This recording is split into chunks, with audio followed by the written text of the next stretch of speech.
When you think of Shakhtar Donetsk players, who comes to mind? Willian, Fernandinho, Douglas Costa, perhaps Elano? Or is it one of the 37 other Brazilian players who have played for Shakhtar since 2002? When you look at a Shakhtar Donetsk lineup, it looks more like a Brazilian top division lineup than it does a Ukrainian one. But when and why did the Ukrainian giant start attracting these Brazilian players? And how did they continue to attract young Brazilians away from sunny Brazil to isolated Eastern Europe?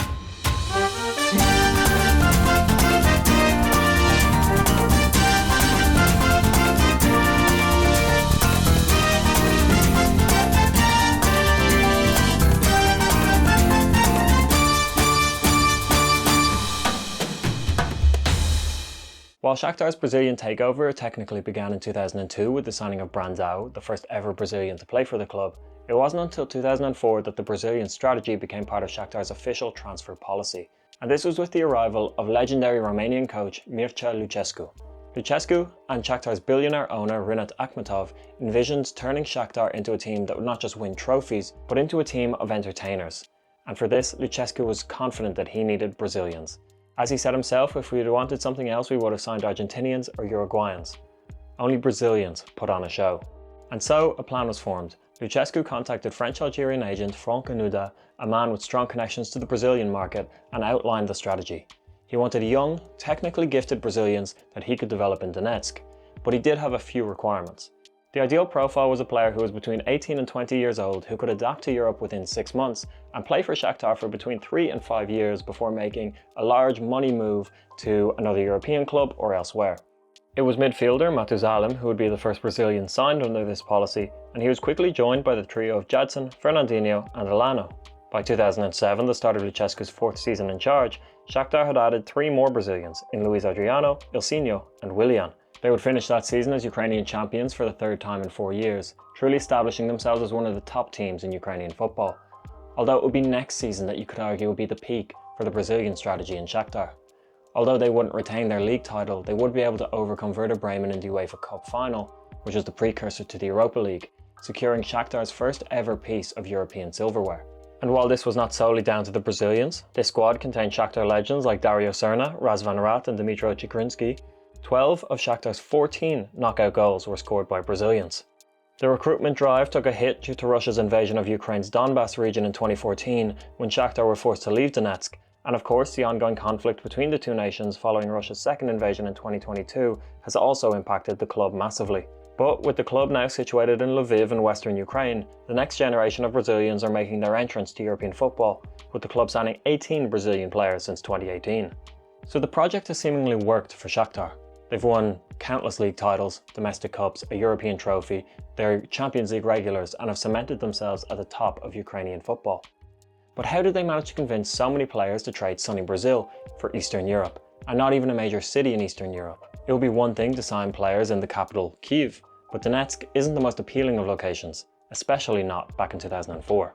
When Shakhtar started this project, Donetsk only had one hotel, and baggage claim when you arrived at the airport was just a tarmac beside the plane. So it was going to take some real convincing from Shakhtar to bring these players over. To do this, the club worked hard on their sales pitch. Reportedly, the sales pitch included videos of their exceptional training facilities and photographs of the square near Donbas Palace in the springtime. They presented Donetsk as the perfect small town to raise a family, and on top of this, they would be working with a coach who loved Brazilians. In addition to this pitch, the big draw for players, at least initially, was the money that Shakhtar were offering. With many of these players still on Brazilian youth team contracts, the opportunity to earn in line with Brazilian first-teamers was certainly a lucrative one. Another benefit that Shakhtar could provide these players was the opportunity to play in Europe's premier competition, the Champions League, allowing them to showcase their talents to the rest of Europe and potentially get a big money move, an opportunity they wouldn't have if they made the jump to a bigger club immediately, where they would only receive limited minutes. All of these changes clearly worked, and Shakhtar managed to sign enough Brazilian players to get this project rolling, which would lead to one of the biggest changes I've ever seen a club make. The massive change that Shakhtar implemented to suit their Brazilian players was to change the language spoken in training sessions to Portuguese. This started with Lucescu's jumbled Portuguese in 2004 and continued with Paulo Fonseca and Luis Castro up until 2021 with the translator there to translate to Ukrainian for the non-Brazilian players.